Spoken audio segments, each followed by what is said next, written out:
Now for today's show, it's a knock together of two of the hottest topics going around workplaces these days, and artificial intelligence, mental health. On the surface, they might seem worlds apart, one all data and algorithms, the other human and emotional. But the intersection is real and it's happening really, really fast. Today we're diving into how AI is already shaping the way we work, connect and care, and how it can impact our mental health and well-being, good and not so good. To help me pull this apart and make sense of it all, I'm joined in the studio today by the ever-insightful Jonas Christensen. He's an unshakable optimist, unconventional business leader, and Corinium Global Intelligence top 100 innovator in data and analytics. He's also the founder and host of Leaders in Analytics podcast and co-author of Demystifying AI for the enterprise and data-centric machine learning with Python. Plus, Jonas is going to venture out on a totally different limb to speak about a very personal and powerful project, an upcoming book he's co-authoring with his wife about their shared experience of postnatal depression. Welcome to the show, Jonas. Thank you so much, Rae. I'm so pleased to be here. And did I get all of that right?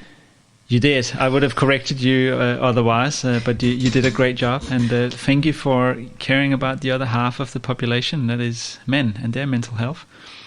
Thank you. It's a very privileged job to have, and it's not really a job. It's a bit of a calling, really. It's felt like it's been with me for my whole life. So thank you for being one of those men to share your story today on air with me, and also your expertise and insights into this world of AI. But I usually start the show talking about how we met.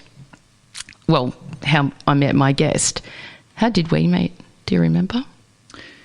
Well, I think very fittingly for this show today, an algorithm has put us together, I imagine. So, the LinkedIn one. The LinkedIn algorithm. So that's, of course, a form of artificial intelligence. And I've come into your LinkedIn feed there and shared some of my thoughts, and they've clicked with you, and we've had a few conversations since then. And here we are today talking about AI in the workplace. Yeah, well, I was actually doing some research for what is now next week's Future of Construction Summit in Brisbane, where I'm teaming up with a wonderful human, Howard Boretsky from Accelerate IT. And we are going to be speaking about how AI positively impacts the human condition in the workplace. And yes, you came up in a search of a person that I should be speaking to, because I am no expert in this. I am a user, but not an expert. So I'm hoping to learn a lot from you today. Do we call you Jonas or Joe? Which one? You can call me Jonas or Jonas or one of those two, but I don't go by Joe, no. I think I just heard you refer to yourself as Joe with Tony Fidilani before, but I must have misheard that. So Jonas it is. Tell us about your pretty snazzy award for outstanding leadership and innovation in the fields of data science, analytics and artificial intelligence. So that's a field that I've worked in for about 20 years, and I fell into it a bit randomly. 20 years ago, there wasn't really anything called a data and analytics career, but this maybe shows you a bit of my personality. I sent off an unsolicited application to a bank when I was at university, and I got a letter back saying something to the effect, it was in a much nicer corporate language, but something to the effect of, thank you, we're going to throw that in the bin. What was it? What was in the letter? So this was my application to get a job at that bank. Whatever they wanted to give me, I would take, just to get into that industry. I was studying finance and accounting at the time, and it was a very prestigious kind of job to get as a young fella. So I did the student thing, and I went and got a job at a bar as a bartender. And then a week later, they called and said, actually, we'd like to get you in for an interview. And I thought I did terribly. I didn't know anything about coding or any of the things they asked me. But I got the job somehow, and I actually asked them, how did I get that? And I said, we like you, and we needed someone, all the coding stuff we can teach you. and we need someone we can hang out with and have a beer with after work, and your personality style fits our team. So that was neat. And I must have said some other things right too, of course. It couldn't just be that. We really like you, yeah. But they did teach me coding, and it opened up my worldview to just what data can do. So data is lots of things. Data is information in sort of raw form that's hard to manage. But when you do manage to manage it, you can build all sorts of insightful things out of it. And that is basically what AI is feeding, right? That's its food is raw data, is information. Without that information, there is no AI. So how many years ago was that? So we are talking probably 19 years ago now. Okay. And I guess that I know things have accelerated since then, but if we go back to almost 35 years ago, when the internet first arrived and all the hype was how it was going to invade privacy, take jobs and corrupt everyone's minds, are we seeing the same kind of reactions to this fast integration of AI into so many parts of our lives? We're definitely seeing that, call it fear-mongering around that topic, and it's a normal human reaction, I think. If you look at the last, let's say, 200 to 250 years, we've had a few industrial revolutions, and you go back and look at historical texts, and this is the same reaction, right? So give some examples of the other ones. So let's have a look at the 1930s. We just had a big recession around the world. John Maynard Keynes, who's a famous economist, said something to the effect of technological evolution is at a pace where a new jobs creation can't keep up. So we're going to have mass unemployment, and we just won't know what to do with people. We won't know what jobs to give them and what they're going to do, and it's going to be a collapse of society, more or less. I'm not. It's not a direct quote, but it's something to the effect of that. And in hindsight, we can see that didn't happen. Right, lots of jobs got created, many more. But that was a very strong concern and valid concern then. We've had the same with the computerization and mechanization, I think the word is, of lots of industries around the world since then. And some people do lose their jobs, do lose their vocations to technology, but also new ones get created. Of course, every time one of these big seismic shifts come around, the question is this time different than the other ones? There is, of course, lots of discomfort in that. So if you go back to, let's say, 150 years ago, you and I probably wouldn't be sitting here on the radio show because that didn't exist. And in fact, we would have been out farming today because that's what we needed to do to get food on the table. So about 150 years ago, 60% of the population was occupied by agriculture, right? So 60% of us were occupied by creating food for the 100%. Now that's maybe 3 to 4%. And all those jobs have vanished in that time. Now, that's allowed us to do other things like banking, arts, legal services, so media, like we are on now, TV, lots of things, manufacturing that we didn't have back then. All these industries, lots of services industries that didn't exist that now exist. They've come along. So we always tend to invent something else to do. But I think that's not to take away from the stress and anxiety that could be in that moment when you can see those shifts coming. I think for a lot of people that's real now. There's a lot of fear about AI taking jobs and so on, whether unfounded or not. So yeah. Thank you for painting such an amazing picture. That was a really beautiful step through of time. I love evolution, and I love reflecting back just to see how we do evolve. And there's always distinct patterns about, we will create things to create more space, to create more things, to create more space. And that's what we do. And I guess the varying kinds of human beings that inhabit the earth will either be the ones that lead the charge or the ones that are resisting, and that again is human nature. So what advice would you give or guidance would you give to people with the experience of technology? It's moving so fast. Are people going to get left behind?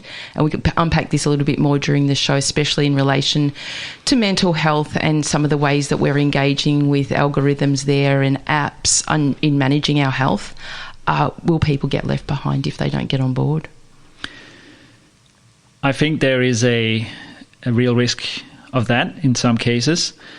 And I've been thinking about my grandmother on my father's side, who in 1990 was 59, and she was the head of accounting for a big university in Denmark. And they wanted to computerize that department. So everything happened by paper and typewriters and so on. And she was very well versed in that world. And she decided to retire at that time because she didn't feel the desire to learn all that new stuff. And then once she was in her 80s, she realized that actually she should have, and she learned all that stuff again, but it was much harder. And she went on a computer course and learned how to type and how to turn it on and all this stuff. And all of a sudden she was calling me on Skype, which was the thing you used back then. Gosh, that old thing. And so that's a story of someone who decided to opt out of that technology shift, and it's just to show how often it actually happens. It happens all the time for us. AI seems sort of very huge, but we have this constant shifting of technology taking over or shifting the way we do things. That's always on. Now, what should people do today? I think they need to lean into some of these tools. One, because if you don't learn it, you can be left behind. But two, because they are one level short of magic, some of these tools. It really is fascinating what you can achieve. And I know for myself, I run a business doing AI adoption for organizations. So I help organizations do this well. You can also do it poorly, of course. So I help organizations do it well.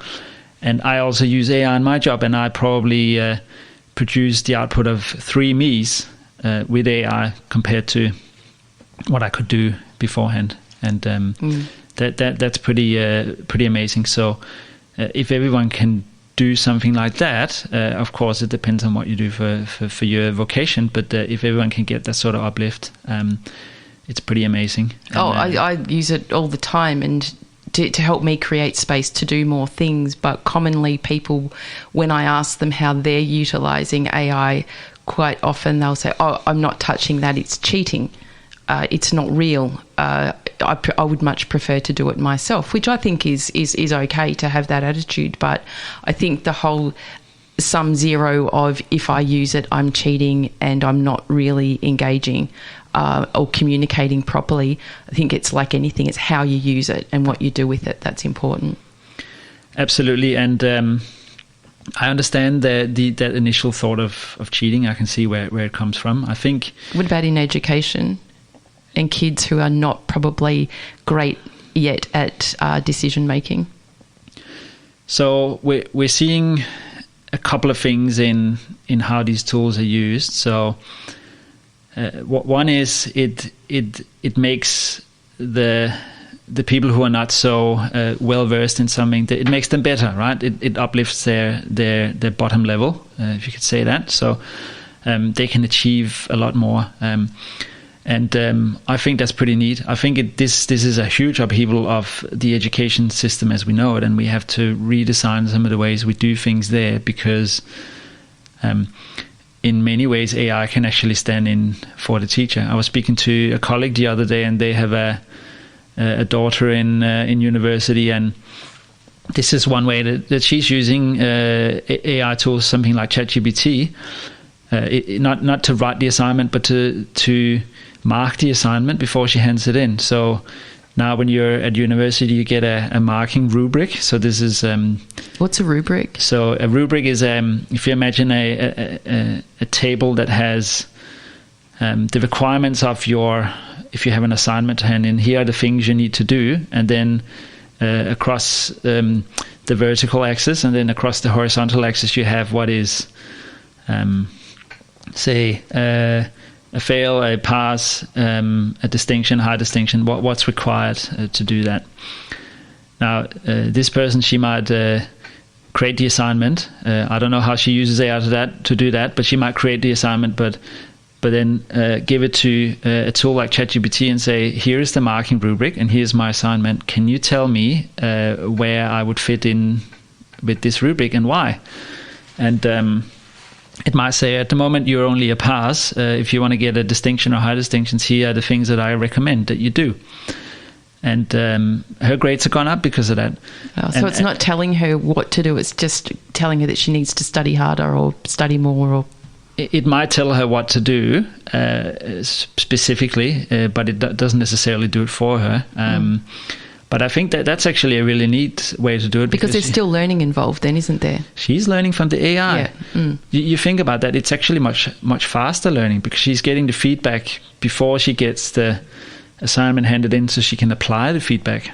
Yeah. When you get the feedback 3 weeks later from the teacher or lecturer or professor, you never get to go back and apply it. You never get to redo that assignment. So you never learn in the moment. But and to put that in context, if you're learning, like just say in context of becoming a lawyer or a surgeon or something like that, if you're learning something properly in the early parts of educating yourself, it's most likely going to stick and you're less likely going to kill somebody when you're cutting their head open down the track. So it is a tool that's not about cheating, it's about expediting learning, really, isn't it? I think these are amazing learning tools, and I think that's part of the challenge for education is how often can these tools just be a complete stand-in for a human teacher in the system that we know, where one person stands up the front, lectures a group, they take some of that in, and then away they go and try and apply it. This sort of in the moment learning and sort of correction along the way is pretty unique. So, but what about the human condition in that, you know, we're chemical beings and we do get a certain amount of inspiration from human contact. And that's not for everyone, because you can get some really, really terrible teachers that will have the opposite effect as well and not allow you to learn. So do you think this is not the only option, it's just one of the options around teaching? I think it goes into the mix of how we teach someone. And I think you're touching on something important, which is also social connection and so on. I mean, we had a worldwide experiment in social connection during the COVID-19 pandemic, and a lot of young people missed out of a lot of young people fun and connection in that time because they were in fact doing that university at home in front of a screen. That's not AI necessarily, but that was just how we lived at that time. It was new, and there was a lot of mental health stress that came out of that for people. So I don't think the human AI just living together in a dark room somewhere is going to be the road to success. But I think we will be able, if we apply these tools well, we'll be able to learn so much more, so much faster. I learned so much in a week from these tools. Because I apply them to all sorts of things. Let me give you a really basic example just so you understand. So I have these corporate clients. I need to take in their context, and I run a lot of workshops with them. And I design these workshops specifically for their context and their needs. And that means every workshop has some elements of the same. So let's say it's a 4-hour workshop. I have to do quite a lot of planning to plan the minutes that add up to 4 hours and what we're going to do. Now, I use AI as a thought partner in that. I say, here's my plan for this session. What are other ways I could do it? What are some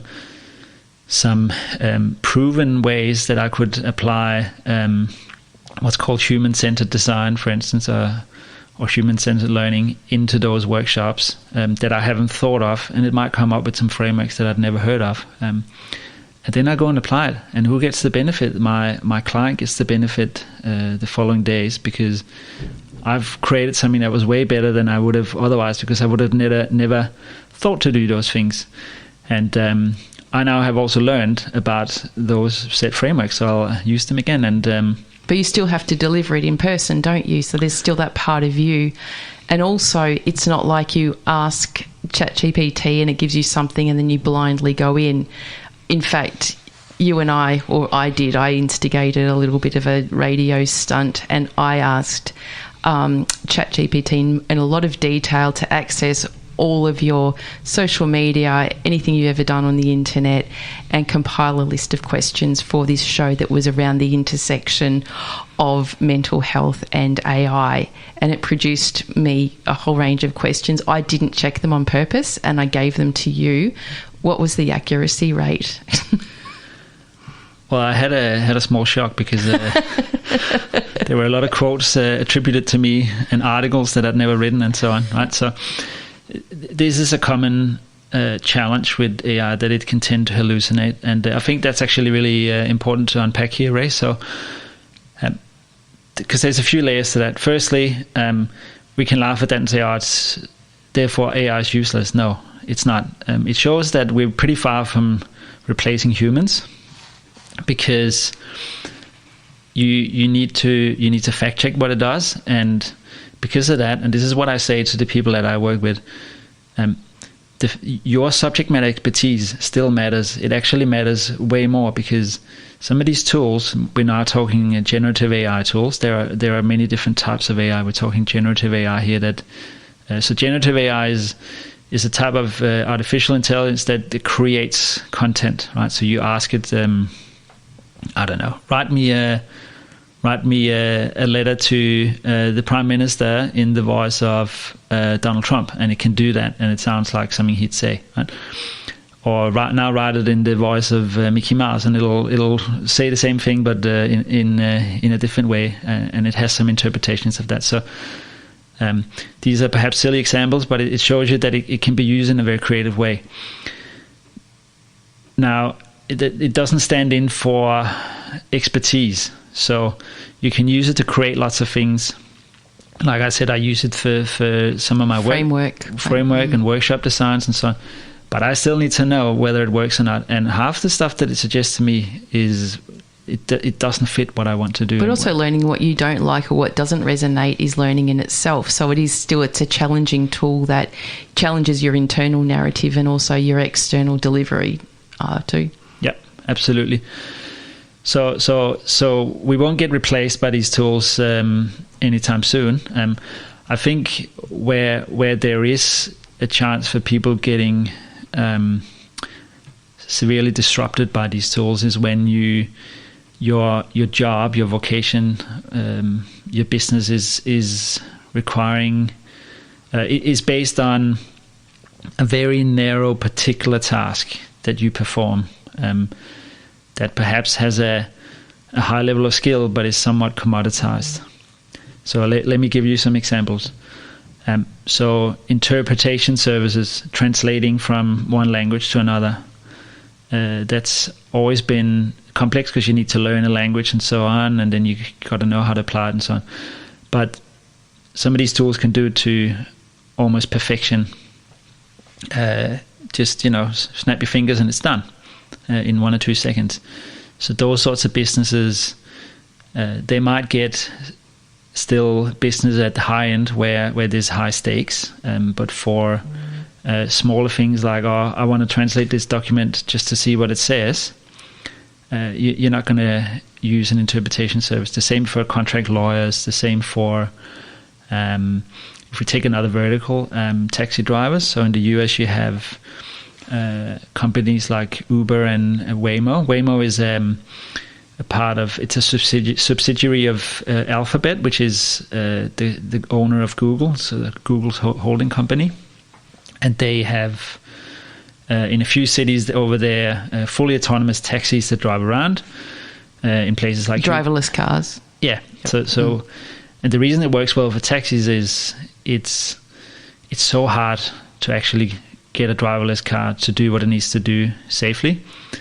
And taxis typically do short trips within a known geography, so you can really map out that geography really well. And so you can get these cars to drive around because they can get these billions of inputs that they need to do that well. So in those cases, do we need those same number of taxi drivers or Uber drivers? No, we don't. Right, but that's the sort of narrow skill set I'm talking about. So I think things like freelancers or sort of gig workers, there's a risk for those jobs, but I think they're already a little bit risky to engage with in their own right, even without AI, right?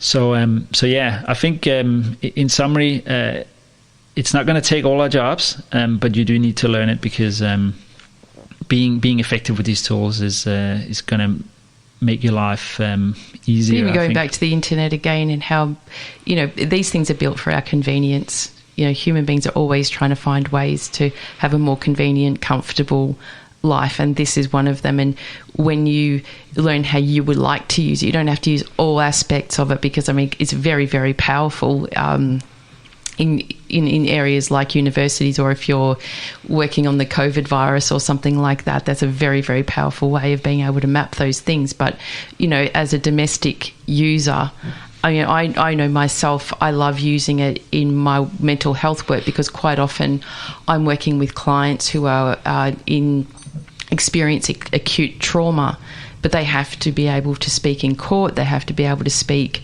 in interviews, in interrogations, where I can just have them speak into my phone during a session telling me how they're feeling. Then we just convert that to notes that they read out. It's so easy. It's just so powerful for them. Or helping people even work out how they're feeling about something, putting words to how they're feeling is really good as well. Again, in consultation, in collaboration with a whole range of other options and attributes as well that go alongside of that. We are working towards our first break. Can you believe it or not?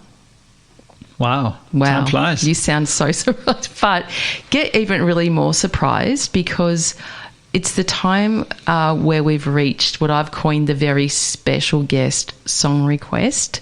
And it's a moment's break where I have a bit of fun queuing a song from your selection, and you have to guess from my very cryptic clue which one it is, and you can't use AI either. Also, it could be a song title, artist name, or any loose thread I come up with. So does that make sense? Mm-hmm. Are you ready? It's got to do with, we've had many of them in Melbourne recently. Beautiful Days. By who? U2. That's the one. Beautiful Day by U2. That wasn't so hard, was it? No, you gave me a good clue. Not all that cryptic. In fact, all of your songs, I didn't have to wrap my head around it too much. So it is that. Why did you choose that song? So I've always liked U2, and that song brings a few memories up for me. So the songs I've chosen today have memories attached to them for me. And that song, I listened to it a lot as I was young, and before moving to Australia. But then as I've moved here, I've also gone to a U2 concert with my wife, and I have fond memories of that time. So that's why. And it's a beautiful song as well. When we return, we're going to take a stroll down memory lane, because you like a good memory, and reflect on the path that's led you to the studios of 3WBC today. So don't go away, people. You are listening to 94.1 FM, 3WBC. Don't go away. Oh, welcome back. The time is just 35 minutes past 10, and you're tuned into 94.1 FM. It's 3WBC with Rae Bonney, joined in the studio by Jonas Christensen, an unconventional business leader known for his work in data science, AI, strategic innovation, and thought leadership. What does it feel like being you today? You know, Rae, I come from a different culture, and when I moved to Australia 16 years ago, I had to get used to the question of how are you going, which is sort of thrown out quite laissez-fairely, if that's a word. because where I come from, that's an invitation for a 5 to 10 minute monologue on how you are, right? So if you ask someone that in Denmark, they might tell you about how their divorce proceedings are going, or that they're struggling with something, or they just got laid off from work or whatever. But here we say, oh, I'm good, how are you? And I really struggled with the lack of care in that question, but I've since come to adopt the local approach to that. So now I deflect the question like everyone else, but I'm not going to do that today. Well, hopefully you can adopt my question, which is this: what does it feel like being you today? Which also has a story attached to how I came up with that. But please tell me what it feels like. So I probably have, like any human being, I have a mix of emotions in me at any point in time. So I have had a very nice morning with my family. I have 2 young girls, 4 and 2, and they play really nicely together, and we've had no tantrums so far. So that's a really good morning. What, so far at all in their entire life? No, this morning. I was this gonna morning. say, lucky you. We've had plenty over the weekend. But this morning, and I got to go for a run before I drove to the studio. So I feel really good in myself. I have a lot of work to do later today, so I have that in the back of my head. So I have a tight element of stress, and we also unfortunately had someone in our extended family pass away this week. So I'm carrying a little bit of sadness, and I'm answering you like this because I think we're never just one emotion. There's always layers to who we are at any point in time, and we carry things with us, not just from the moment, but from the preceding days, and in unfortunately many cases, our projection of the future, and whether that's a good one or not, also affects us in the moment. Like my slight stress about my workload. Yeah, well, stress is a normal reaction to life, so that doesn't necessarily have to be a terrible thing. But thank you for answering in so many different layers as well, giving that light and shade of what it really feels like to be human. What do you think people are so keen to run away from these conversations?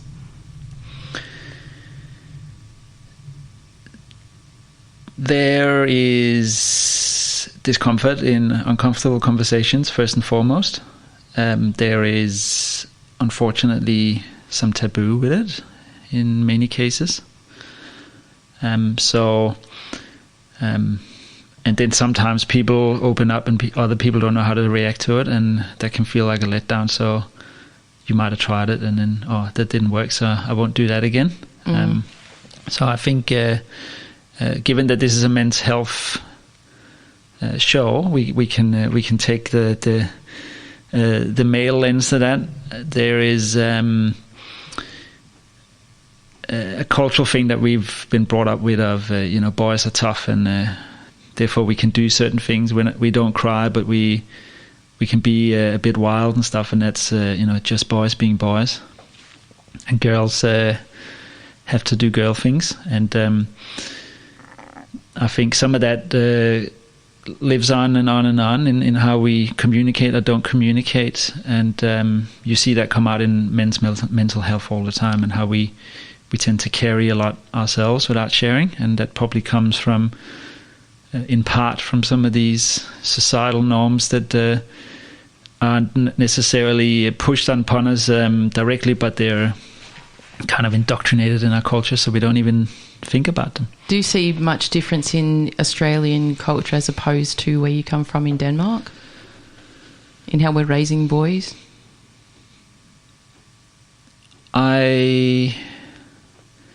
My own experience, this is not statistically significant, but my own experience is that there's a bit more of a low-key culture here. Right? Men have to be a bit more burly men and talk about the local footy team as opposed to their latest breakup or what have you. But then that's not always true at the same time. No. And I think people are getting better at being vulnerable, and I think that's great.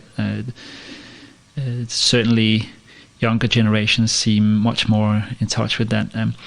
Actually, I've been reflecting on this a bit, Rae, because we've been looking at schools for my older daughter who's 4, and the things that kids learn about emotional resilience and how to recognize their own emotions and stuff at school today I was blown away by it. It's so fantastic, and we didn't have any of that at school. Right? It was you had to learn how to read and write and do maths, and your emotions. Maybe we'll think about it one day, but not now. So I think that as a society, we've come a far way with that, and I think in future generations we'll see more of that.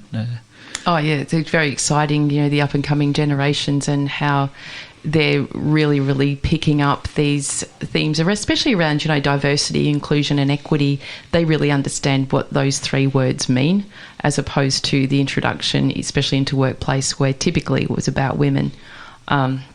So we are coming a long way, and you're raising that generation. So thank you for being so thoughtful about that. But your career trajectory in itself, it's incredible, but does not at all look aligned with the face that I'm looking at now, because you look like you've been in work for about 5 years. He's a very youthful looking man. But you spent 5 years in the Danish army. Is that correct? Or I did, yeah. You did write that on your LinkedIn profile. I did, yes, I did. Tell me about that, because that just seems to be a bit of an anomaly outside of what you do now. Yeah, it is an anomaly, I guess. So when I was 18, so this is going back a while now. I'm happy to. It doesn't look like a while. I'm happy to reveal that I'm 41, so this is more than half a lifetime ago. When you were at that time in Denmark 18, you got called in to a session where you were assessed for your suitability for the military, or defense services, could be Navy and so on as well. And there's a mental test, a physical test, and then at the end you go and draw a lot from one of these tombola things. It's exactly like you imagine like a fete or like a local fair, where you can draw a number out of one of these things that you turn with a handle, and then but here, instead of winning a teddy bear or nothing, you either get to go to the military or not. And I did that with my best friend. We happened to be in the same session, which is very random. And we both pulled out what's called the free number, which is you don't have to go. And him and I reflected on it, and we're like, which was a mix of, I suppose, mature self-reflection, youthful foolishness, and a bit of wanting to be tough guys. We looked at it, and we had a chat for a few hours, and we decided to actually join anyway, because we'd had very privileged lives, just doing school for 18 years, and we thought we needed something that was very different and a bit of discipline. And we'd had nice lives, both growing up with our divorced parent mums, and we needed that discipline in a different way. Not that they weren't giving us discipline in a nice home, but that the military is not your mom. It's very different.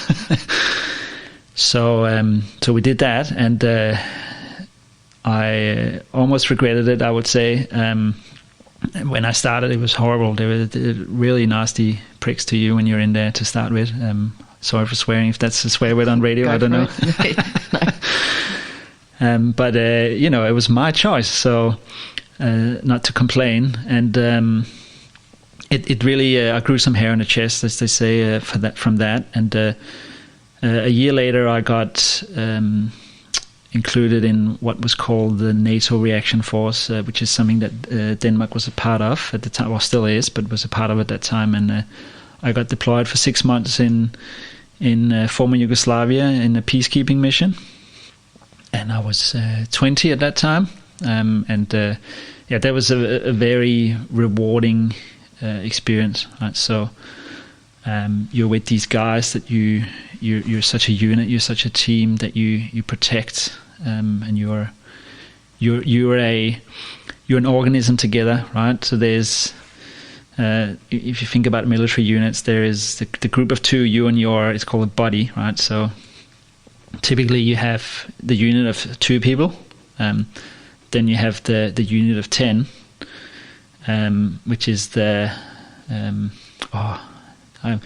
I'm trying to remember my English translations for these things. I think it's a squad of 10, and then you have a platoon of, say, 30, and then you have a company of 120, and then up it goes. And you build such a tight bond with these guys that are from all sorts of different places than you, and different ideas that you wouldn't otherwise. But also being in that place where it's in Europe. Europe's a very advanced place, but this place was really destroyed, and people were living tough lives, and you're there to try and help them from fighting each other, and just to make that place a little bit better. And at the same time, the work was also it was tough seeing those things. It was rewarding, but it was also quite what can I call it? It wasn't very variable, and a lot of it was in the middle of the night, and so you can also get quite bored, just watching over a town as if there's a war, but everyone's asleep and nothing's happening. So it also requires a different kind of mental resilience, and it was interesting. Some people got I think the best translation would be they got camp crazy. So they got crazy from being stuck in this military camp for 6 months, and just the monotony of that. So they got sent home from the mission, not because of war and peace, but the mental health. I couldn't hack that. So it's a different kind of challenge. So it gave me, I was definitely a much more grown person when I came out of that. So it achieved your purpose in having to shake life up a little bit, because as you described, you'd led a pretty, privileged life, and then wanting to sort of feel some traction or feel some friction, you achieved that. And so then you got out of there, and then what happened next? Yeah, so I kind of liked the environment for the physical activity and so on, but I would say it was a place, unless you become an officer and you build a career there, I felt like I was getting dumber by the day. I like using my brain. Yeah. So because it's very much command and control, and if you're not commanding, you're being controlled, so you don't think so much out of the box yourself. And I like being creative, so I went out of that, and I stayed in this reaction force, which is you can get called in and get sent anywhere in the world if you are lucky or unlucky to get picked. So it's a sort of a standing latent military force that can get deployed if need be. But it was very popular to have that as a student, because you get a little bit of a monthly payment for being part of it. Not much, maybe $200 or $300. But it all helps when you when you're a poor student. So I went to university after that, and I was part of that force as a reserve, you could call it. So now and then we had to go and get trained and other things. I was part of that for another couple of years, and actually we got almost sent to Sudan once, and but it got cancelled last minute because it shows you global politics, how it can save the little guy sometimes. So there was you might remember it. This is a long time ago now, so not all listeners will be aware of this, but there was a Danish newspaper that published these drawings of the Prophet Muhammad in this sort of newspaper caricature style, and for the Muslim population, it's a huge no-no to draw caricatures or drawings of those religious figures. So Denmark became really unpopular in the Muslim world, and as a result, Sudan didn't want any peacekeeping military from Denmark. And I think I do remember that. And they told us, look, we invited you here today. Last week we thought you were going to have 5 days to pack your stuff, and then you were going to be in Sudan in 5 days. But it's just been cancelled. So now we're just going to do training instead. And all of us looked at each other and thought, oh, wow. We dodged the bullet because it's one thing is volunteering to go, and another thing is having your life uprooted and doing that. But we would have done it, of course, because that's what we'd signed up for. But after that, I ended up in Australia. I've left that behind. Yeah, that's so funny. Fast forward to Australia. I met a girl and fell in love, and here we are many years later. Gosh, thanks. There was a tangent that I didn't expect you to go on, but another really big storytelling of your life, and probably what you've taken away from that still lives inside of you. Today I could tell your face as you were telling the story, just the emotions that you were moving through. And wow, I wonder where this is going. Speaking of great people, a great friend of the show and of mine, he's also a collaborator in the space that I work in terms of workplace mental health, safety and wellbeing, Mike Hagan. He commented on the LinkedIn post that I made for this show. And I see him speak. He speaks at a lot of conferences that I speak in, but he was saying that almost every workplace mental health session he has facilitated recently has inspired questions about the impact of AI on the mental health landscape. And can you recall when conversations started about that? So, I mean, I was in an audience with him the other day, and he was describing some of the processes and frameworks and things that he puts together for organisations. And the question always comes up, how will AI affect this? How will AI, I can't even say AI, how will it make things go wrong? There's always a very, very negative connotation about how is it going to affect things negatively. But it is a conversation that's always coming up. So in the organisations that you work with, what are the most common, I guess, amber or red lights that they have around implementing? So I think it's very easy to imagine this sort of dystopian picture of AI as the all-watching, all-deciding big brother weird machine that watches over all of us, and we're in the matrix, or that sort of thought pattern. And there are potentially elements of that could be true, but there are also elements of it that could be very opposite. I think people need to appreciate that we the human race are in the driver's seat of what AI will be used for. There'll be bad actors always. Like any other technology, but we are here to use it for the right things and for human well-being. How is it going to be used in workplace mental health? I think we can go the right way and we can go the wrong way. In terms of your specific questions of how do I deal with organizations, I think they actually, for a lot of organizations, they haven't even thought about it yet, because this is so new to them. They don't even know how to use AI well yet. So the questions are much more foundational and mundane. But that doesn't mean that it's not important, because these are some of the questions that we help them think about. Okay, what does it mean if you give people AI to do this task? How does it affect the workers, the employees' well-being? Even their enjoyment of doing the mundane tasks too. All those things. So if we go a bit wider, Rae, so the dystopian picture is AI you can use it for surveillance, right? Because we've now gotten to a point, and I think this is where people are starting to imagine more of a dystopian picture now, when you use tools like ChatGPT and so on that seem very human-like in their interaction, and they can interpret what's complex data, complex information, which is textual information, and they can find patterns in that and replicate those patterns.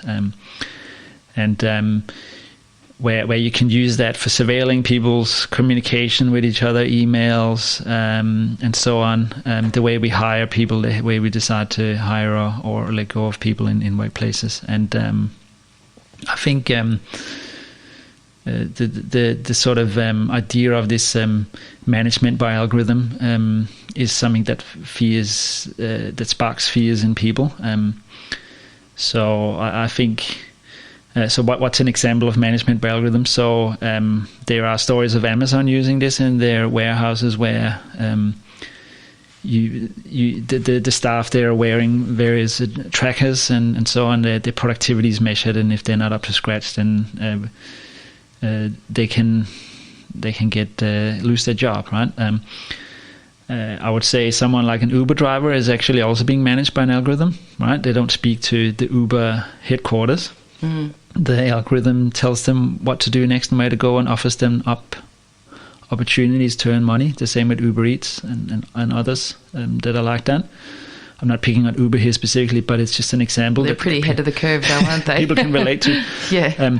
But if you do what the algorithm deems to be a good job, then you get rewarded with more jobs. If you're not on time, if you're too slow, and so on, you don't get picked for the next job necessarily. So that's the algorithm managing those types of people already.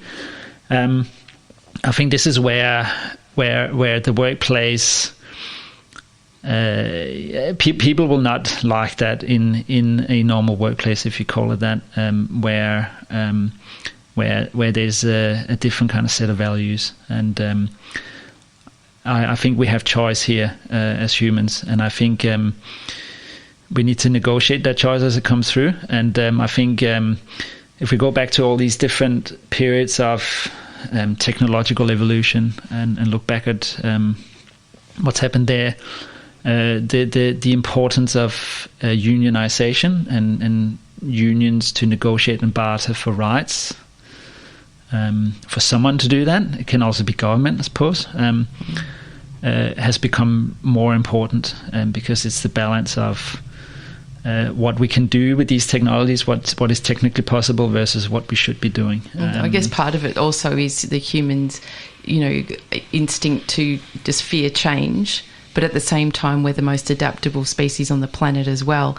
So, the fear of change will be the start, and then of course then we adapt. COVID's a perfect example of that, where we had no idea that was going to turn up, and it did, and it was so terrifying, but we adapted really, really fast. And I think this is also, just another version, as you said. We've got so many examples over, recorded history where, massive changes have occurred and we've adapted and we've taken the opportunity and used it. But if we go a little bit more basic, maybe a bit out of workplace, what role do you think does everyday tech like smartphones, wearables, and social media algorithms play in supporting mental health and wellbeing today? Like, I know for myself, I wear a smartwatch, helps me with my exercise, my nutrition. I quit alcohol almost 3 years ago. I used an app for that, which was built on the same kind of technology. That really was probably one of the main support mechanisms I used. So, do you think that those things are going to get more and more advanced? So the most advanced applications of AI, algorithmic AI. So I should take a step back. There are many ways to distinguish different types of AI. For the purposes of here today, I'm going to talk about the old school algorithmic AI and generative AI. So algorithmic AI is you have a lot of input data, and then calculations are made to find patterns in this data, and therefore a decision or recommendation is made from this AI system. So what's an example? The Facebook algorithm. What you get to see in your Facebook feed is some sort of calculation of data points of what you've done before and how you've interacted with content, who you are as a person from what Facebook knows about you and who's in your network and so on.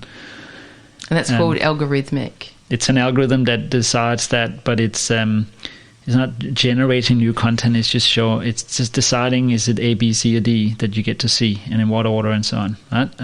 So it's decision intelligence. It's a decision to decide what should Rae see in her feed. And if you think about Facebook, in the beginning, you had your feed full of what your friends were posting and so on. Now it's full of all sorts of other stuff. People who are trying to influence advertising. You hardly see a friend at all these days. you hardly see any of that stuff. I don't use Facebook anymore, but I opened it up recently because I had to sell something on Marketplace, so I reopened my account, and I was really surprised by how much the algorithm had changed. So that is a decision to show that stuff over the stuff from your friends, for instance. So that's coded into these algorithms. Then there's generative AI, which is AI generates content. Right? It generates an image of something. It generates text given what you've asked it to do, which is different. So if that's like, if I'm continually putting inquiries into my ChatGPT, it will start generating predictive responses based on what I've already put in. Yeah. And there you get, it's not decision intelligence. It's some people will disagree, but I call it kind of pseudo creativity. It's creating stuff that doesn't exist already. And if you put the same prompt in again 10 minutes later, you'll get a different output. Right? It won't be in the same structure. It won't be the same exact content. So it might look a little bit like it, but it's not the same. Why is that?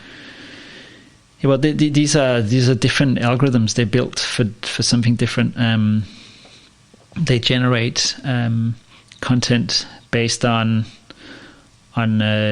probabilities underneath, and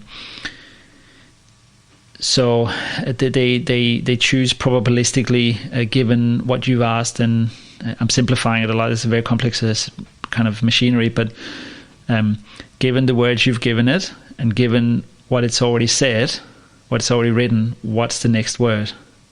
And it's a probability. It's a statistical inference of given this, what's the next statistically best word, most likely word to use. So if I say the sun is, it might say shining, or yellow, or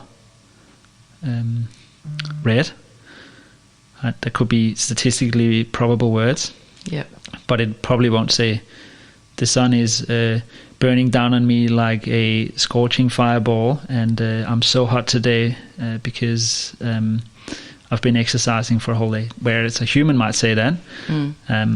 So this is where it kind of generates content out of statistical probability like that. Okay. I'm simplifying the answer, but it gives you an idea of maybe also why some of the content sometimes can seem a bit generic when you get output and in its structure. Although many people are reporting, and I've heard stories of people feeling an emotional bond with, say, ChatGPT because of the really empathic responses it gives you, the really very, very personal, and the validating aspects as well. If I could be writing something and say, what do you think about this? Oh, Rae, that is just a fabulous piece of writing. If only you just changed everything. But do you think because of that validating piece, and because it's so engaging and convenient, that people could start losing connection with human beings? So people that maybe live with social anxiety and other conditions like that. Yeah, so this is a really interesting topic, and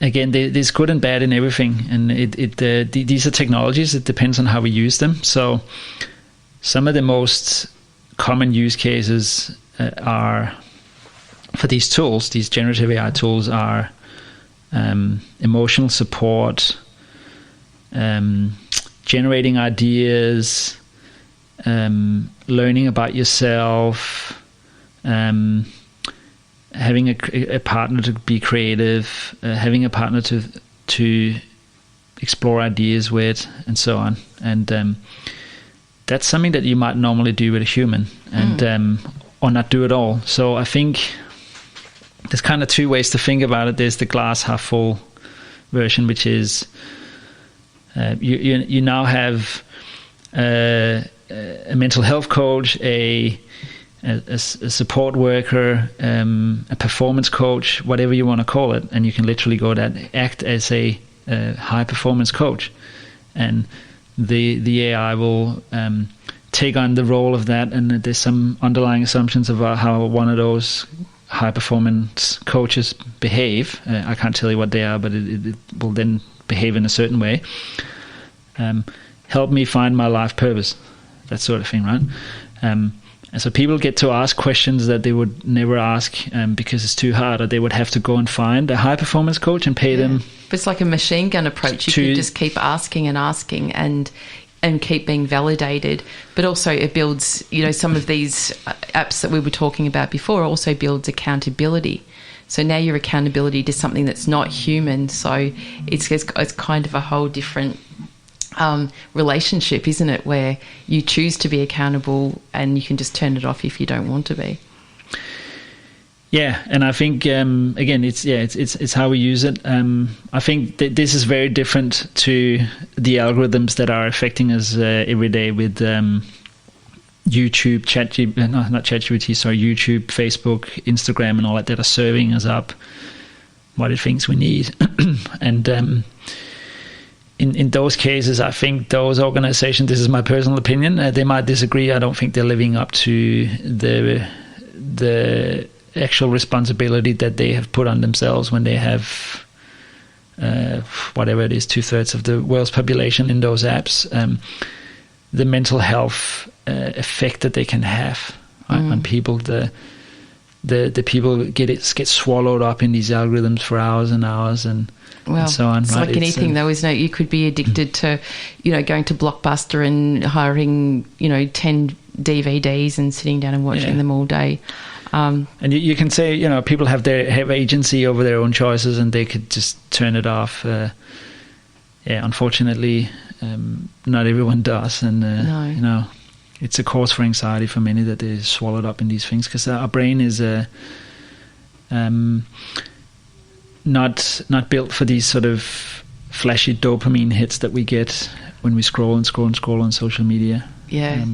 So that's an example of where AI, because they are AI, no one's doing that to you specifically. Well, it's not only predictive, it's addictive, and like anything, like gym or drugs, alcohol, anything like that, people get addicted to. So it's it's our responsibility to be able to manage better. And if you go back to some of the speaking about your girls before and schools, it's your generation that is so much ahead of the curve now to understand what the dangers are, to understand where it leads to, because we literally hadn't collected data on what smartphones were going to do to our kids. They were very funny. My last child was born in 2009 when smartphones came out. It was hilarious watching him navigate that so fast. But now we can see, gosh, wish I wouldn't have introduced that so early. So, evolution takes care of everything, doesn't it? But we've gone 10 minutes over that segment. Jonas, can you believe that? No, I can't. So you must be very excited because it's time for our next very special guest song request. And remember how it works. So here's your next clue. Something you might feel when you have to choose between two things you love. Oh, that's easy. You can feel torn. I'm hopeless at this, aren't I? No, you're good at it. I'm meant to be guessing it, aren't I? But I like. Well, no, because I like it to be really hard, and you can't guess it. It's part of it because it makes me more clever than you. But anyway, it is torn. Tell me though, otherwise I'm just going to ramble. Torn. Natalie Imbruglia, give me the story that you told me before. So it's a good song. It was a worldwide hit, and everyone loved it on every continent. And Natalie Imbruglia became this famous Aussie girl around the world. And it was such a beautiful song in my... I would have been a teenager at that time, and I watched that on MTV. That was back when MTV was a thing. I watched it over and over again. And even I didn't know this at the time, but the song is actually originally sung by a Danish artist. and it's the same song, the same lyrics, the same melody, but it just didn't become a worldwide hit. And Natalie somehow did it, and the original proprietor of that song didn't manage to make it a worldwide hit. I hope she's gotten some royalties out of it, because maybe that's made her a millionaire too. Who knows? But it's Can you hear her version anywhere? You can, yeah. If you go to YouTube and you type in the Danish tone, yeah, that's right. You'll hear it. Maybe I should have put that on the list today. This isn't but I think it gives me a connection between Denmark and Australia as well, where I'm born and where I am now. And sometimes I feel a bit torn between the two places. Oh, well, that could be a whole nother show, couldn't it? Anyway, here it is. Don't go away, because when we come back, we're going to change tracks to something a lot more personal that also involves one of my favourite topics, which is book publishing and your experience of postnatal depression. Quite different. So don't go away, people. You're listening to 94.1 FM. It's 3WBC.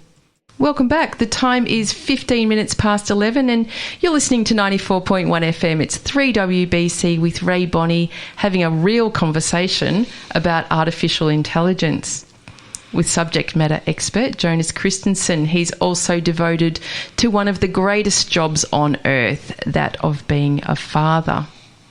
Now, if you were to travel back in time to, say, a 10-year-old Jonas, could you have imagined being where you are in the world you inhabit today? That's a big question. When I was 10, I probably wasn't thinking about what I was going to be like in my early 40s. Maybe I was... although, if I reflect on that, my father would have been early 40s, so about the same now as I am. So I probably would have modelled myself in him. And but just pretend, go back. Yeah. Just pretend and go back. If you're from that perspective and you look to where it is now, could you imagine being shocked? Yeah, probably. And I'm not in the vocation that I would have ever imagined. It didn't really exist at that time. And I would never have imagined that I lived in Australia. That's probably the biggest, I guess, change to what I would imagine at that time. Did you only think you were going to live in Australia after you fell in love?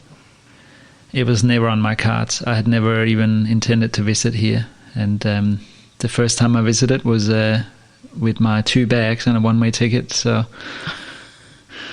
your wife, Julia? Yes. You met her in Denmark? No, we actually met in Ireland on university exchange. Mm.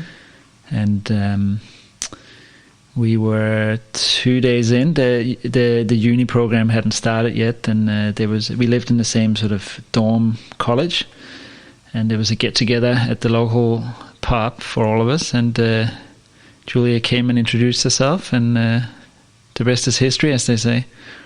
Just like that. Just like that. So love at first sight. It definitely was for her. Of course, yes. So I believe in love at first sight, because I saw it in her eyes straight away, and it didn't take long for me either. Yeah, well, that's great. So the decision to live in Australia, was that a difficult one to make?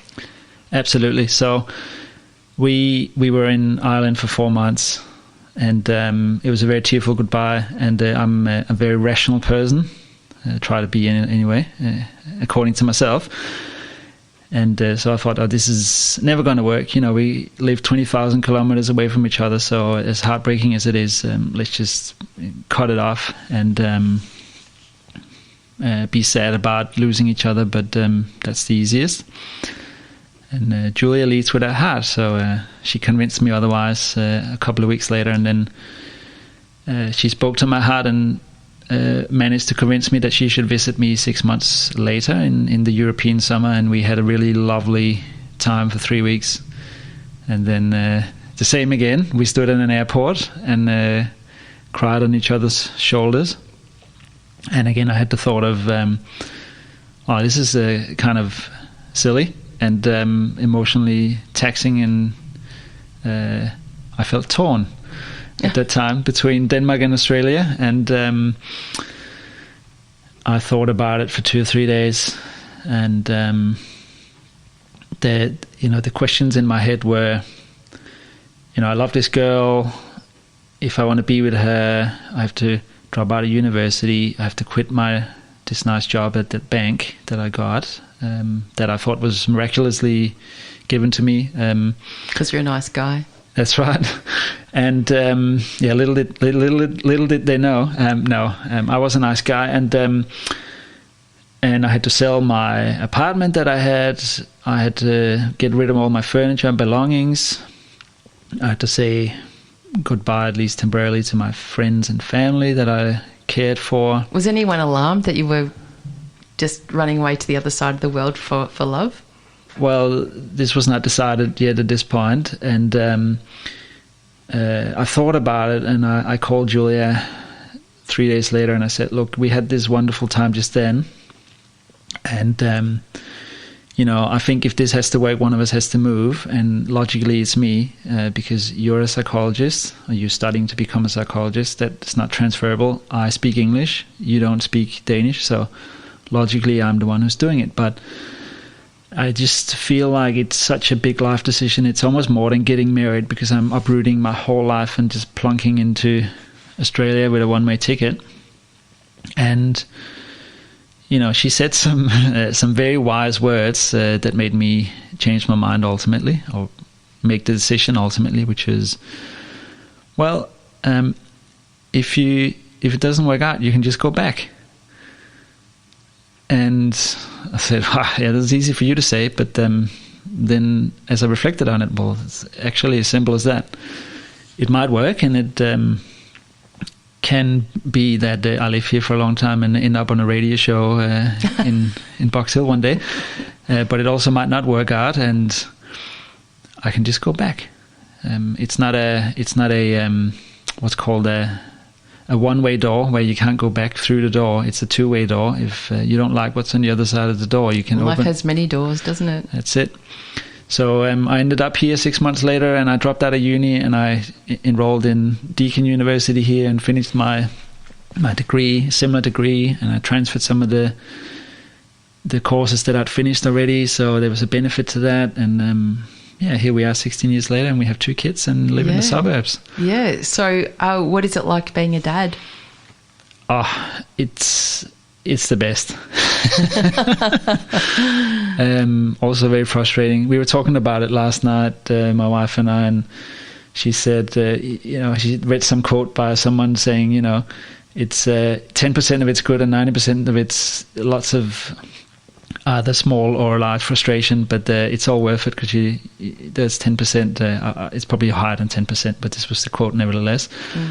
Are so rewarding and so wonderful that it's a very important task for us as humans, I think. It's our greatest really pleased responsibility. To be doing it. Yeah. Somebody asked me to write a piece yesterday about my own trajectory and what was the greatest thing about my job that I do, and I said my actual greatest job is being a parent. And I'm at the other end of the scale where Rose is now 30, George is 27, and Rory's 16.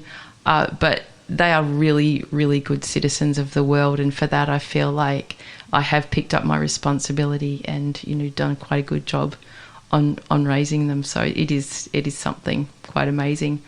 But when you and I were talking, I was driving down Blackburn Road. I was about to cross over Ferntree Gully Road, and you told me there's something about you that didn't fit with our conversation about AI, and you said you really wanted to talk about a book you were writing. I thought, a book about AI, cool. And you said, no, it was a book about your experience of postnatal depression, and then you started telling me your story. So I really just want you to tell that story. Now I'm going to stop asking questions about, what was it like having your children, and what inspired this book that you and Julia are writing. Yeah, so I've written 2 books on AI. That's enough for now. Now on to other more important topics. So sorry. So the book is the working title is "Losing Our Sanity," because that's what happened for us. And I'll tell you about the sort of a unique perspective of this book. So it's about postnatal depression and psychosis, which my wife experienced with our first child.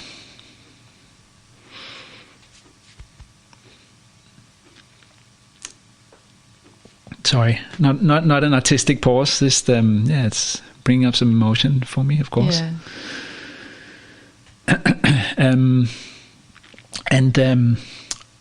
A lot of people experience that, but there is again this taboo around talking about it. So we want to tell our story, and I think it's an important story because of the things that happened for us, but also it's a very unique perspective because of the following reasons. So firstly, Julia is a very accomplished psychologist. So in theory, she should know all about this and be able to stop it in its tracks. But she could not do that. I also have in my family some mental health issues, mental health challenges. So I'm experienced in the operational part of being a family member and putting people in mental hospitals. I've done that quite a lot of times with other family members. So again, I had that lived experience of how to deal with these systems, what to watch out for. I'm good at picking someone going psychotic a month before they are really in a state where they will get diagnosed. So I can apprehend and be ahead of the curve. A lot of people wouldn't be able to do that because they don't have that experience if they end up in it. And then the last bit of this is that it's a dual memoir. So there's Julia's perspective of her going through that personally, but then there's my perspective as the carer and support partner, and then my subsequent struggles. Once she became better, I became worse because I'd carried the load and all that, and then once you let that go, and the adrenaline fades and the fight or flight disappears, something happened to me. So if I go a little bit into the story, Julia developed postnatal depression just around when the child was born, and we sought help early, but it was hard to get the right help, partly because of the system, partly because of her. She's a very particular person with high standards, and she sought psychology and so on early, and she didn't find the right connection. But with those psychologists that she met, and in hindsight, that's not because of them. That's because she was spiraling too fast, and she needed probably more than psychology. A couple of months in, we again engaged with a psychiatrist, and I could see some of these traits of psychosis coming up more and more. And she was medicated, and the medication, she had some bad side effects, and she was also again becoming this difficult patient that wanted to control, also because she felt she had knowledge in the area. So things just spiraled, and the system wasn't very helpful in grabbing the ball and helping us along for various reasons. And she ended up having 2 different mental health admissions in that period of 8 months, and got quite bad. So as bad as she can get, pretty much. And it was a very tough period. We came out of it. She got better. All of a sudden, there was a different light at the end of the tunnel. What was the turning point? Look, she got the right treatment in the last mental hospital. So in the first admission, her herself as the patient and I had asked to get ECT, electroconvulsive therapy. I think it's what it stands for. And it was deemed not the correct treatment in the first instance. Also, the psychiatrist we had outside of that hospital setting also agreed on that, but the the in hospital psychiatrist deemed it not appropriate, which it definitely was. It was what saved her in the end. And she finally got it in the second admission, and within a week she was almost back to normal, because it's so I've seen it with other family members. When you have a patient with the right, under the right circumstances, it can be just such a change, and I'd seen it, what it can do to other people. So I was very, very sort of trying to push for it, but we didn't get it until things were so bad that there was no other way out, and lo and behold, 3 treatments in. So you get sort of every 2 days you get one of these, and then. Gosh, how much of your life did that rob, that time between getting what you thought you needed? So her struggle was about 8 months, and then she came out of that after that and got a lot better. And so for me, this is the man's mental health that then comes afterwards.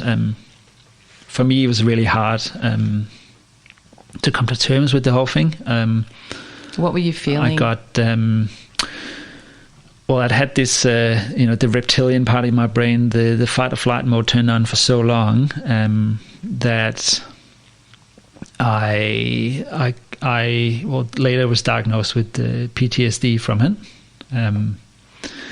but I had all sorts of reactions to my environment. I felt on edge. I felt what's an example? So we had our neighbors across the road. Their car was broken into around that time, and it was so stressful for me. I couldn't sleep at night, because every time there was the wind moved around the house, I was up checking whether someone had broken in, and so this sort of thing just heightened sort of fear responses to not feeling safe. Things. Yeah, not feeling safe around myself, and also feeling this need to protect the family. Right, I'd been the protector for that whole time, and been the one that had to sort of try and help with this treatment that we weren't getting until 8 months in, and it was super hard. And I also, it did something to our relationship that I had to take some time to repair, because it was happening in my head. Right, so we've all seen the cartoons with two different figures on your shoulders, a demon and a devil, a devil and an angel, or what have you. I kind of had the two voices there of one is that you can lose her at any time, and therefore you have to be careful with your emotions, and you have to kind of keep one step ahead of her to watch out that she is safe. Right, you have to protect her, but also be careful with your emotions. And that means there's an emotional barrier put up, and the other voice was the logical voice on my other shoulder, saying, "This is not, it's not her fault. It's not, this was a stressful period. It's got nothing."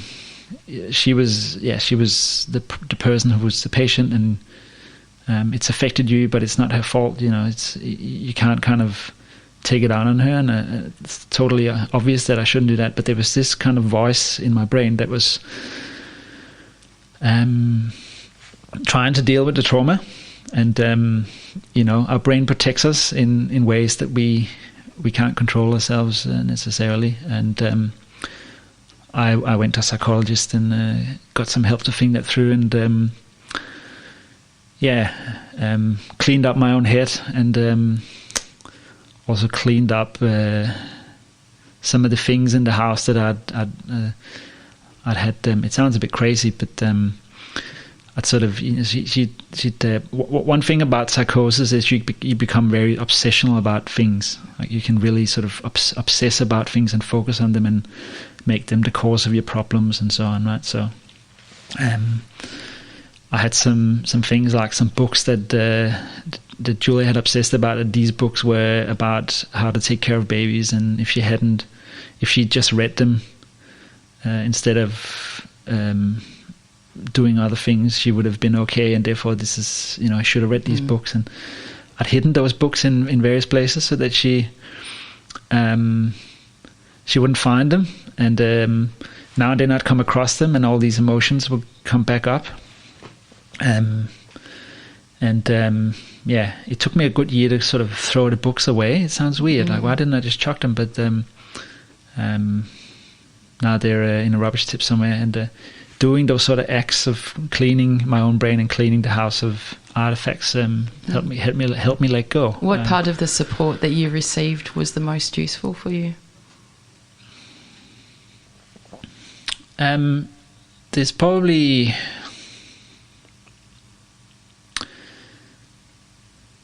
there's two things, right? There's going to see a psychologist to think through things and to realize what you're doing. And then I think there is also what you say to yourself about yourself when you're by yourself, with yourself. The agency you have over yourself and your own thought patterns. To some extent, you don't always have that, but you can affect it, right? So me doing that sort of self cleaning and realizing that some of the problems were inside me, and me needing to protect her and all that stuff. It wasn't needed anymore. She was okay. It was me who wasn't okay.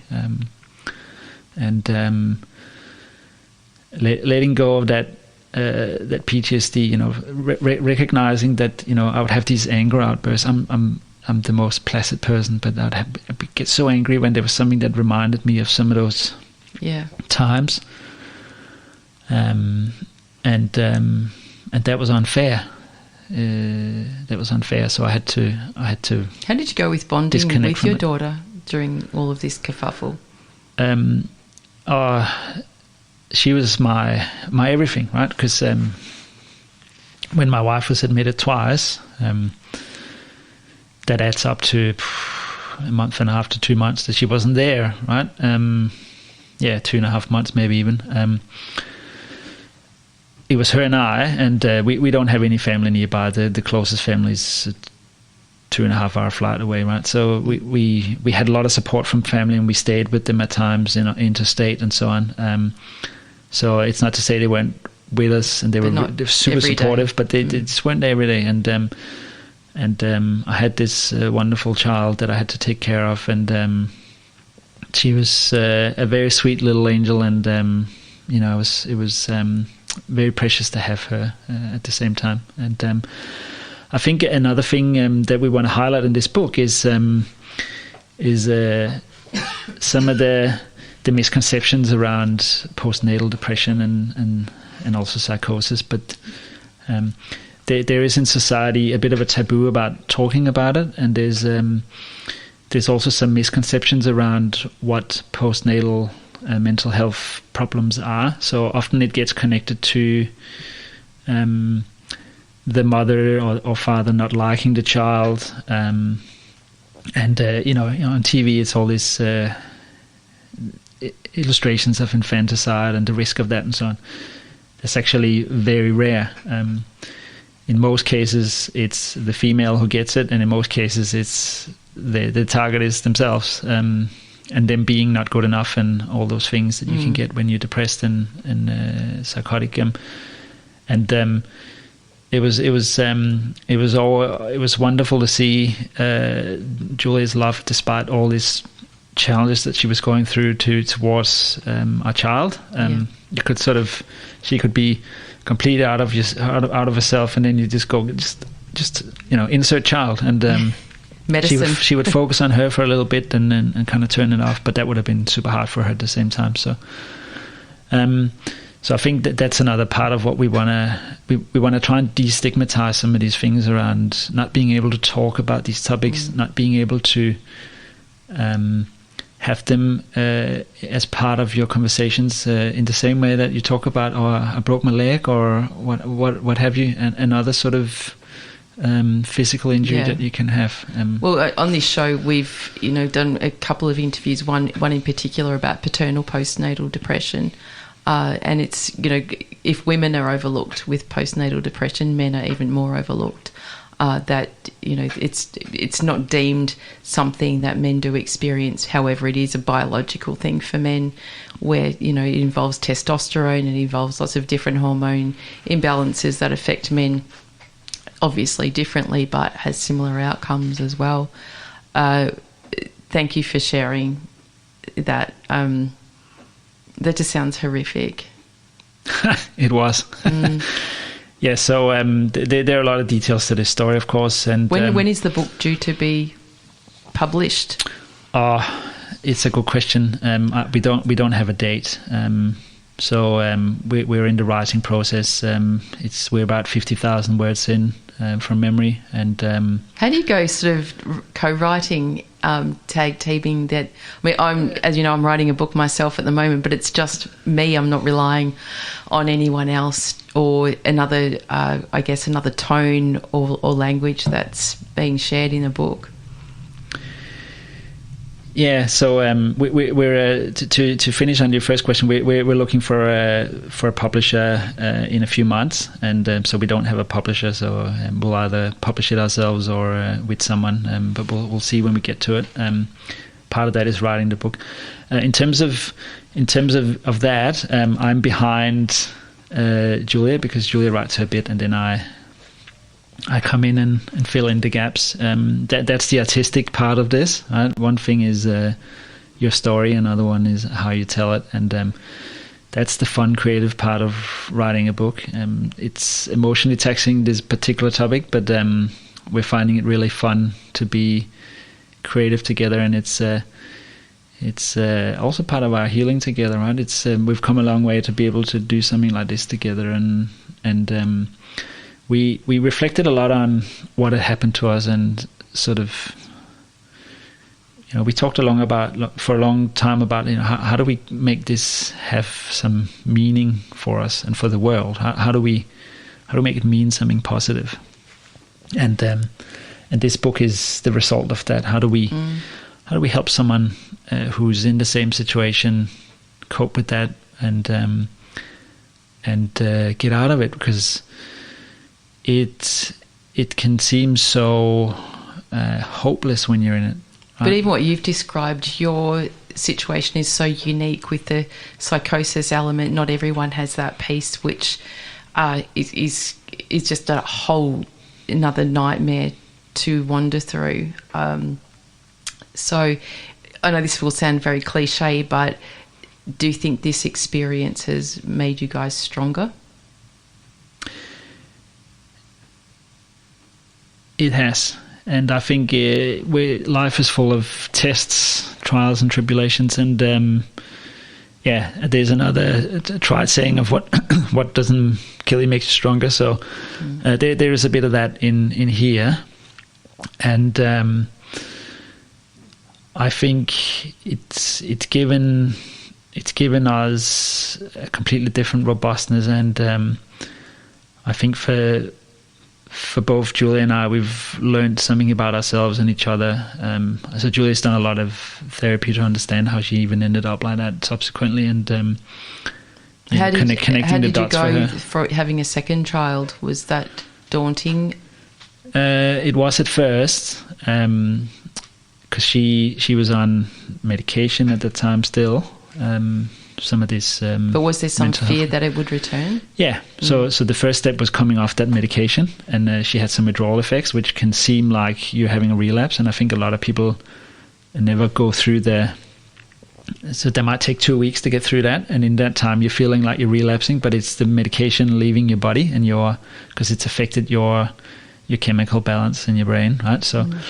There was a stressful period, and we were like, "Oh, is this going to go all right?" But she stuck through it. Right? You could see here how that's a little bit of a sliding doors moment for her in her life. We know other people who are in the same situation, and they've stayed under medication because they felt like that. And I'm not saying that they shouldn't have or should have. I'm not them, but Julia was very nervous about where the lack of this medication was taking her, and she's decided to stick it out for another 3 days.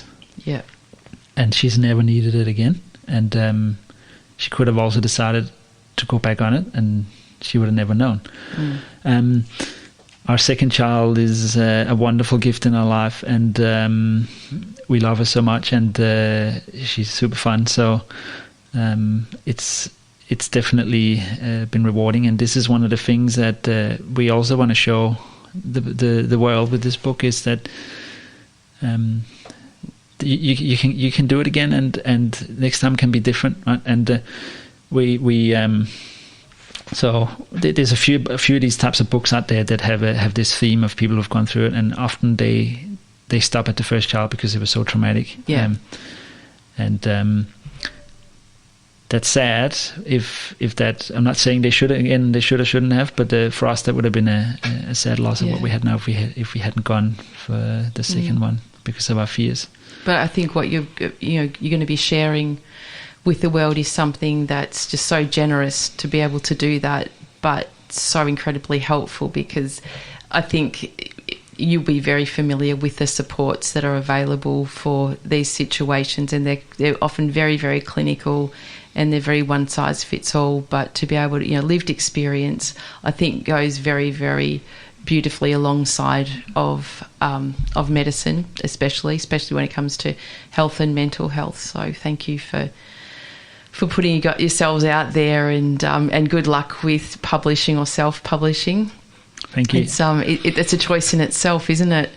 But as we wrap the show, I just wanted to call out if any of the themes and topics discussed have brought up uncomfortable feelings for you. Please remember there is all kinds of help available here in Australia. For crisis support, we've got Lifeline. The number there is 131114. Suicide callback service 1300 659 467. For parenting and family support, Parent Line, which is Australia-wide, is 1300 30 1300. And Panda, which is the perinatal anxiety and depression line, that's 1300 726 306. So we've got a lot of great support here. Again, there's lots of options. Choose what works for you. Certainly do look out for the book. Can you remind me of the title again? So the book's called Losing Our Sanity, and if you want to keep a track of our progress, you can follow my wife's Instagram account. So it's at Dr. Julia Nichols. So if you go to that account and check it out, you can see exactly how we're going and learn a bit more about this topic in general. So it's Dr. Julia Nichols. Is that 2 L's or 1 L? 2 L's, yeah. Dr. Julia Nichols. I will certainly be following that too as well. Speaking of great people, coming up on my next show, that's June 15, I'm reconnecting with an old mate and friend to so many. His name's Paul Guerra. Many people in here know Paul, but he last joined me on the show back in 2017, and to say he's accomplished a lot since then would be an understatement. He's an internationally experienced leader and businessman, having held CEO, managing director and chairman level roles across Asia Pacific in a range of key industries. And for the past 5 years, Paul has headed up the Victorian Chamber of Commerce and Industry, which is Victoria's largest business advocacy organisation. And he became one of the most level-headed and informed voices during the COVID-19 pandemic that I was listening to. But now, so excitingly, he's taken up the top job at Melbourne Football Club. And if you know Paul, you'll know this isn't just about footy. It's another chance for him to serve people and community in true Paul fashion, with purpose, passion and heart. So we'll be talking about leadership, legacy, men's health, and of course the Mighty D's. So don't miss it on June 15, right here on What Does It Feel Like Being You Today? And speaking of gratitude for wonderful things, coming up next on the show, I believe, is going to be Paul the Hog rolling out an entire lazy Sunday afternoon of music and banter bound to get you relaxed. I'm also very happy to share that all of these shows, my shows, are ran out of words, are available for listening anytime, anywhere on Spotify, iHeartRadio, Apple Podcasts, and their original home on YouTube. So, Jonas, I did have a couple of other questions that I was saving up if we had a little bit of space at the end. But in terms of what we've just been speaking about, I'm thinking about what if you could create something of your own in terms of AI, something to help human beings, something to help support human beings, what would it be? Like, can you answer that question? That's a big question. What would I create? Well, I think... Or a problem you'd like to solve. Yeah, a problem I'd like to solve. I think we've talked about the dystopian and the utopian. Well, I haven't described it as a utopian outcome of AI, but I think that there are some really important design choices that we have to make in our society around AI. So these are really, really important topics that we have to deal with, and for legislators this is hard because the technology is moving at such pace. We have to figure out what it means to be human with these tools that now are so good that they can stand in for not for a complete human, but for, in many cases, they're standing in for human connection, for thinking about stuff, for being creative, for conversations. You know, some people are using this for emotional support, and that's quite a common use case. And some people think that's terrible. Some people think that's wonderful. I think it can be both. And well, if it works, yeah, that's right. So why not? And you know, I've certainly used it to, and I've had many friends come to me and say, "Look, I've discovered my set of values, and I used AI to help with that as a way to discuss and dig into what I'm really about." And it was really helpful because I didn't have someone to do that with, a coach or someone, and I stuck it out now because I had this partner. Whereas some people might try and do it, but they spend half an hour on it and then they put it in the drawer and they never look at it again. So these are really positive things. If I could fix one potential problem for us in the future, it is that AI is a use for good, for enabling and encouraging and I suppose exacerbating the human connection that we sometimes have lost in our world of digital online scrolling and other such activities, right? Because there's a lot of menial type tasks that we could also take away from humans and make them more happy in the workplace. What's your and Julia's attitude towards your parenting and technology, given you're so connected to it yourself? So there are only certain times for TV in a day. Our kids are young, so they don't have phones or anything like that.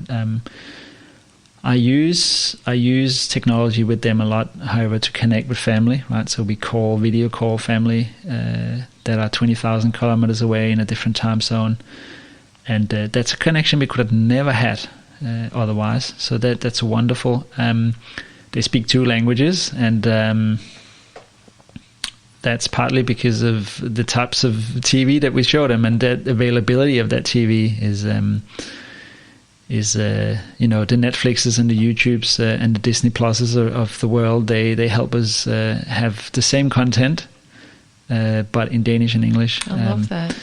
And so it also helps us a lot. But yeah, it's tricky. I'm not looking forward to teenage years and AI coming up with all sorts of things for our children. So it's when you say though you're not looking forward to that, how would you put boundaries in? Like if you're getting upstream and putting boundaries in there rather than waiting downstream where you've got to try and sort out problems that could have been avoided? My reflection on it is that teaching them and educating them on risks and letting them, it's easier said than done, but letting them figure out what the boundaries are potentially better solutions than saying you can or cannot do that. We've all been teenagers and remember what it was like being told that you can or cannot do something that other people could do, and you decided to do it anyway. So I think really educating on what these things mean, and but also leading by example as well. So many parents I meet with about, their children will have an iPhone in one hand and be telling their child to get off technology at the same time.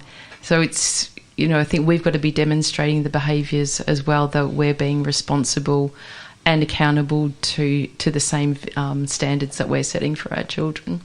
Absolutely, that's extremely important, and we're not perfect at that either, but we do spend a lot of time being conscious about not talking to them while we're on a phone or having the phone up at the dinner table, unless it's used for something like speaking to the family overseas, because then they can actually take part in our dinner. Yeah. So that sort of thing, right? Yeah. Just not eat it. Thank you so much for making time to come all the way from seaside, beachside, bayside in Melbourne to join us today here in Box Hill at the studios of 3WBC, and helping to demystify AI through such a human lens. You are such an expert at describing this stuff. It's not easy to describe such broad technology in just a 2-hour radio interview, but I think I've learned a lot, and now you've made inquiries in my mind that I'm going to use AI to find out a little bit more. But you remind us AI isn't just about technology, it's about understanding the human condition, pushing boundaries and creating something better for all of us.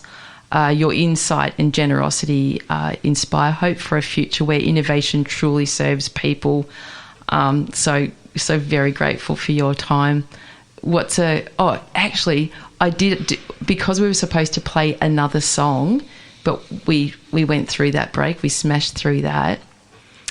I performed another radio AI stunt and designed the last song just for you. So I asked ChatGPT what song you'd like to hear on the show, and this is what it told me. So I put in the inquiry about you. This is what it said. Considering Jonas Christensen's Danish heritage and his evident appreciation for music, he might enjoy the song Love is a Loser's Game by Tim Christensen. Tim Christensen is a renowned Danish singer-songwriter and multi-instrumentalist known for his work in alternative pop and rock genres. His music often blends introspective lyrics with melodic instrumentation, which could resonate with Jonas's artistic sensibilities. The song is rubbish, and I'm so glad we don't have to play it. What do you mean? I love that song. Do you? Yeah. Do you really? I do. Oh, I'm my always gosh. surprised that Tim wasn't bigger in other countries, but maybe you've just revealed that you didn't like it. Well, do you know what? We can play that instead, because it's all queued up, ready to go. And Paula has just arrived in Studio One, ready to queue up her song. So we can go out on a bit of Tim, or your other song choice. Do you remember that? Yes, it was Cargo.